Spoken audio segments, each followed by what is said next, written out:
Paris, la guerre des dauphins. À Paris, il y a eu un premier adjoint historique, Emmanuel Grégoire, qui a choisi de tenter la députation lors de la dissolution de l'Assemblée nationale. Et depuis l'été, il y a Rémi Féraud, le nouveau dauphin d'Anne Hidalgo, pour les élections municipales de 2026. Et le 13 mars, le Parti socialiste doit choisir entre ces deux candidats pour savoir lequel les représentera lors de cette course à l'Hôtel de Ville l'année prochaine. Mais selon les sondages de l'hiver, Rachida Dati fait déjà cette course en tête et le dauphin d'Anne Hidalgo pourrait bien aller au casse-pipe en réalité. Mais ça n'empêche pas les impétrants d'enlever les gants pour aller boxer façon Fight Club. Ding ding. Alors qu'ils avaient assuré qu'il fallait rester unis, soi-disant. Alors on en vient à cet article de nos confrères de l'opinion paru ce week-end.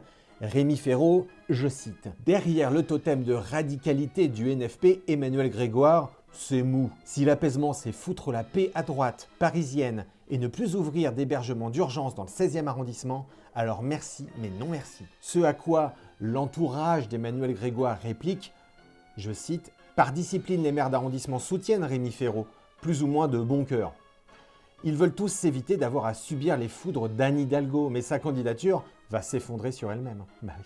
Alors qui gagnera? Eh bien, on verra le 13 mars, mais en réalité, le jeu pourrait changer. Parce que des députés macronistes ont proposé une nouvelle loi de modification de la loi PLM, c'est-à-dire Paris-Lyon-Marseille. Et cette réforme pourrait changer le mode de scrutin de 2026. C'est-à-dire que les électeurs de Paris-Lyon et Marseille en 2026, ils pourraient avoir deux urnes devant eux.